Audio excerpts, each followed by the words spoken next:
Well, hey, I'm Anis, also known as Forteller. I make video game lo-fi music and just put out an album of Kingdom Hearts lo-fi beats with Kiraga Records, and yeah, very excited to talk about it. So thanks for having me on, Greg. No problem, Ace. Talk about like how this collaboration came about, and you can be more generic. You can talk about the Kingdom Hearts one specifically. Like, how do these collaborations happen? The origin story is early pandemic, as in like the second week of the pandemic. I'm holed up in my house, have nothing to do really, and I've been a musician for a long time, but didn't really know where to go next, and so I basically took Simple and Clean, which is the iconic track by Utada Hikaru, Right. and just started laying it over some beats, and I was like, this feels really nice. This is this feels really good. Started laying down some keys, and that was the first beat that kind of came about. I did that with a few more tracks early pandemic, and that was really the kind of like engine that got me going. I found that kind of like joy and just like bringing together my two passions, games and music, and kind of getting lost in these versions of these worlds I was imagining from the game and giving them a kind of like musical expression. And it kind of went on the back burner for a while. It sat on a hard drive, as these things tend to do, untouched, just the original like maybe 4 or 5 tracks. And then last year was an exciting year as a Kingdom Hearts fan. They announced Kingdom Hearts 4. It was the 20th anniversary. All this stuff was happening, and there was a fan anniversary event called March Caprice. They have another one happening this year. I think they've had it going on for a few years, and it's a really great expression of like love from the fandom. There's so much cool stuff. There's fan art, there's tons of music. They have like competitions for Melody of Memory, which is the rhythm game. I cleaned up one of my tracks. It was Shion's theme, or my adaptation of Shion's theme, which I had called No I, or Number I. It's kind of lore reference from the game for those who know, and submitted it. It was accepted. I created a video for it, and basically, I got in touch with SavePoint, who was also on the roster, who is Rob Anderson, the founder of Kiraga. So that was kind of the connecting point. That was last March, and we loved each other's stuff. He had done a lo-fi remix of, I think, Roxas's theme from Kingdom Hearts 2, and that was the kind of event that precipitated everything. He was really stoked about it. We got talking, and he said, "Let's put out an album.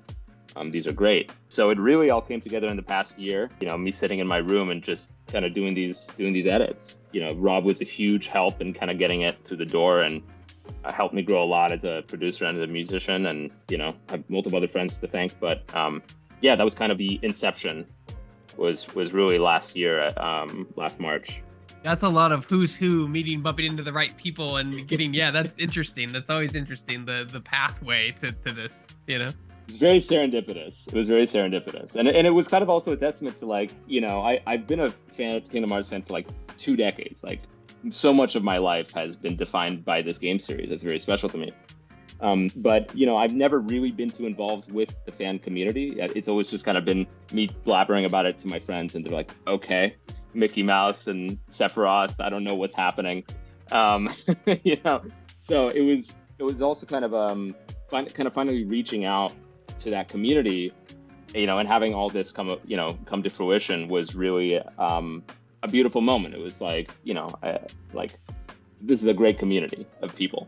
When you're remixing tracks, I mean, it's your music, but you are taking inspiration or sometimes even samples of the original track. Like, does that get messy when you try to publish an album? Does like Square Disney come after you and go like, wait a minute, we need our 5 cents of your album or whatever? Like can you explain that process? Just, it doesn't have to be for the Oceans album, just in general, but. Sure. Yeah, I can do my best to speak to this. I mean, obviously, there's some like, you're not a lawyer, yeah. That I'm not a lawyer, so I can't explain it in great detail. On the record, not a lawyer. Yeah. I'm not sampling anything from the series. If I were doing that, I think I'd probably put them out independently and quietly and hush hush about it. But with the label, what we're doing is essentially we're licensing them as cover tracks. So there's something like called a mechanical license. I think a couple of years ago, streaming services were kind of required to offer that as something that you can purchase, and so people can produce cover tracks. You have to pay for it, you have to buy it, and I think you have to buy it based on like the number of downloads you expect to receive.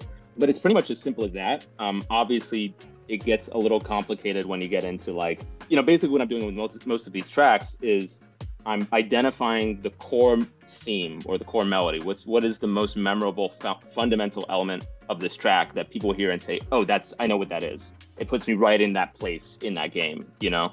And then I'm kind of like crafting these tracks around that. But if I were to take that melody and shift notes around within that, you know, really identifiable melody, or change it in some significant way, that would probably be a no-go. But, you know, basically what I'm doing is covers and taking some liberties around how I'm arranging it, you know, the atmosphere, and kind of adding my own, I guess, unique stamp on the track. The last time, like, I'm not a lawyer either, but the last time I remember hearing about like fair use is like it had to be like at least 30% different, I think was the number. That may have changed in the last decade, but it was like had to be, if you're an art picture or a song, it has to be 30% different, like for parody reasons. I remember reading that in a Word Out interview years ago.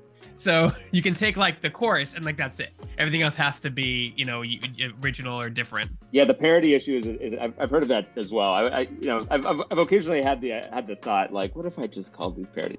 But I don't think it's a pretty, you know, it's a pretty I wouldn't call it a serious record, but you know, it's not a it's an accomplishment though, nonetheless. Like, you're out there, people can download it and enjoy your music, which is an accomplishment unto itself. Thank you. It's very exciting. It's very exciting. Now that process of the covers, does that does that vary based on what you want to cover? Like, obviously, if you want to cover a Nicki Minaj song, I'm sure it's millions of dollars. Where it's a Kingdom Hearts from the first game, especially from the first two, which are very, very old now. Like, do they get cheaper, like based on length and the context of what the cover is? I think, and again, not a lawyer, but you know, I think as far as like purchasing the mechanical licenses for like to do a cover and to publish a cover, it's a pretty standardized. I'm pretty sure it's standardized. There are services that kind of do this stuff for you. I don't think it varies a lot based on what you're purchasing. I might be wrong, but I think what you really get into the sorts of issues you're talking about, if you're actually trying to purchase the sample to actually, like, you know, use the master, the recording. Use the master recording, yeah, that's released out in public. That gets pretty difficult and probably really expensive. I don't know how expensive it would be to sample Kingdom Hearts 1 and 2. It's a good question. We didn't try. If you have to ask, right? What's the rule if you have to ask? Probably, you know, probably not. Yeah, exactly. We're just kind of like, let's just not deal with that. And it made it more fun for me too, anyway, to, you know, perform these melodies in my own way. You know, like I'd sit down on a piano, or, you know, I'd pull up like a plugin. You know, if on the third track, Sacred Moon, I use a kora, which is a West African instrument. I mean, well, it's not a real kora, but you know, it's a software plugin, and kind of sitting down and finding, you know, new instruments to hear these tracks on, new ways to kind of inflect them with, you know, my own style feels really, really good. Now, for people who don't know what lo-fi is, can you kind of give like a brief, you don't have to go super in depth, but just a brief explanation of what that genre of music is? Yeah, for sure. The way I define it may differ from how others define it. The way I feel it is more as like an aesthetic than like a genre almost. You know, I think of lo-fi as something that, I guess there are the traditional elements of, like, you know, I have a lot of vinyl crackle in my sound, for example. It creates a sort of analog sound, gives it that sort of vintage feel. So there's definitely that element to it, which I think probably creates a feeling of coziness for a lot of people, or maybe some feeling of nostalgia. Relaxation is a term I would use too. I listen to it sometimes in the morning when I'm doing my meditative stuff. Definitely. I think relaxation is probably one of the key elements. You know, I definitely have a couple of tracks on here that are maybe a little bit more upbeat. You know, that's where the genre kind of gets a little bit fluid, I think, in some ways. But yeah, I think the elements of kind of nostalgia, relaxation, you know, and then and then the beats themselves, I think a lot of it is mostly influenced by hip hop. There are different kind of directions that can go. It can kind of be more boom bap. I feel like a lot of the lo-fi stuff these days is, you know, a little bit more, a little bit less swingy. But I really think it's like there's a whole world, you know, to discover within lo-fi. I don't think it's like a single genre necessarily. You know, and I tried to push that boundary a little bit on my album too. I think a lot of the influences for me were like coming from lounge music, you know, whether like 90s lounge kind of elevate. There's a lot of elevator music. The if you piano dig in the into mall it. type of thing going on. Yeah, I know. yeah. You look like you're that my was age. like, We know what malls are. Yeah. yeah, yeah, no, straight up. That was high on my list of influences for this record. But trying to find a new way to spin it, so I'm not actually creating elevator music, but could be.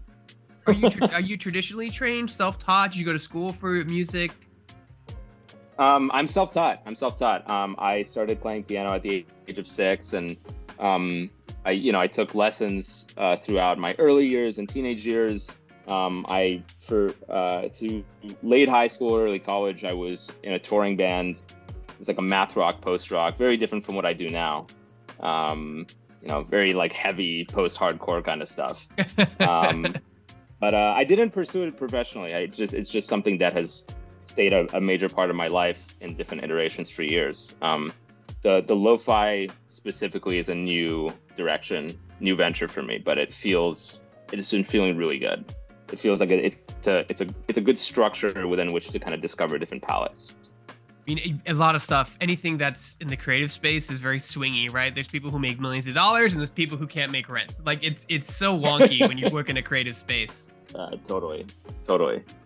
What was your biggest challenge on this album? Do you have any like one track that proved a problem or was difficult to kind of mix and get that feeling of nostalgia and lo-fi sense? Yeah, it's really funny. I mean, talking about like swinging, I guess like there's really a spectrum too with like Noxflugel, for example, which is it was the first single, the 4th track on the record, literally happened in a day. I mean, I made some tweaks to it over the course of a couple months, but like within one day, it was like, this track is done. All the ideas just came right. It was very fluid. The track I struggled with most was Dark Impetus, which is the second to last track. There are various reasons for this. The track itself, the original, for those who know, is like a really high octane boss track. Like it's like it's got these like blaring drums. It's at a very high tempo. There's this like violin that's just like on flames. I think even Yoko Shimomura. No, it's nuts. I mean, like Yoko Shimomura, and I think in an interview, I don't remember when, but she's the composer, at one point said something along the lines of like, I was just in a fever dream for 2 days writing this track. I don't even know what happened. And you can kind of feel that. And like, for some reason, I heard that and I was like, I need to make this into elevator music. Right, which is a challenge, yeah. Yeah, and it just made sense to me because the melody, if you play it at a slower tempo on a nylon string guitar, it sounds like bossa. It sounds like beachside music. And so I was really committed to pursuing that idea. The things that remain, I redid that track like 3 or 4 times from scratch. But the thing that's the through line was the main melody on a nylon string guitar and a bossa nova beat underneath. And it took a few tries. I think at one point, the second iteration was literally just like, it was just lounge music to the point of being really cheesy. But I was almost like, this is the one, but I think I landed on something a little bit more, a little bit more groovy. It's tough when you're your own producer, right? You're like, is this good enough? I mean, like you just look around and you're like, well, it's just me. I guess if it's good enough for me, it's good. You don't have a crew behind you going thumbs up or thumbs down or some type of manager saying, like fix it. So it can be challenging. And speaking of that, like how long did this album take to complete, like overall from the time of conception to actually releasing it? So, like I mentioned, the first track I started making like early pandemic. So that was March 2020. And then there were a few months where I was kind of developing the original ideas. I would say like 3-4 months. And then that's when I kind of went in the back burner and I picked them back up last December. So it took a year and a half total. I mean, when I picked it back up last year, I already had a few ideas. But they weren't really fleshed out for the most part, and I had to redo several of them. So it really came together pretty quickly. I mean, it was the kind of thing where I was doing this for fun, as something that I really, really enjoy. But I kind of made the connection with Kiraga, and that gave me a lot of drive to see it through. So it came together pretty fast. It was about a year. Now, how did you go about, like, there's so many songs in the Kingdom Hearts games, like including the spin-offs, like new tracks in every game, and as well as old tracks. How'd you go about, picking which tracks you wanted to create? Because the first thing I did when I opened your album was for Hand in Hand, because that's the big song everyone knows, right? Hand Classic. in Hand. And Simple and Clean, those two are the big ones. And I was like, oh, there's no Hand in Hand. That's an interesting question. Yeah, like, how'd you go about selecting the tracks? No, it's a good question. I had a lot of internal back and forth on it. I mean, there were some that I just knew I needed to do because I had an idea in my head of like, I need to play this somehow. Like Shion's theme, which for me, I mean, like, that's a pretty popular one. I think a lot of Kingdom Hearts fans will recognize it as something that will bring them to tears, the moment they hear the melody. For me, the image that comes to head is like sitting on the clock tower, in Twilight Town eating ice cream. And so I knew like I need to sit down and just play this on my piano. And so that kind of just evolved very naturally. I just tried them out. I just kind of played. There were some that didn't make the cut or didn't really like. I tried to play around with them and they just didn't really come out right. I did know from the beginning that I wanted to do some unusual spin-offs. I wanted a kind of mix of stuff that people really know, like Destiny Islands is on there. Obviously, Simple and Clean, like you mentioned. But I think Treasured Memories also from Kingdom Hearts 1, a lot of people recognize. But I wanted to throw a few bones for people who, maybe are more familiar with some of the more obscure tracks. I think Cavern of Remembrance is a beautiful song, but it wasn't even in the original Kingdom Hearts release. It came with the final mix version. And that's if you kind of go to the secret area to get to the secret bosses. In fact, I have two secret boss adjacent tracks on here. Three, actually, now that I think about it.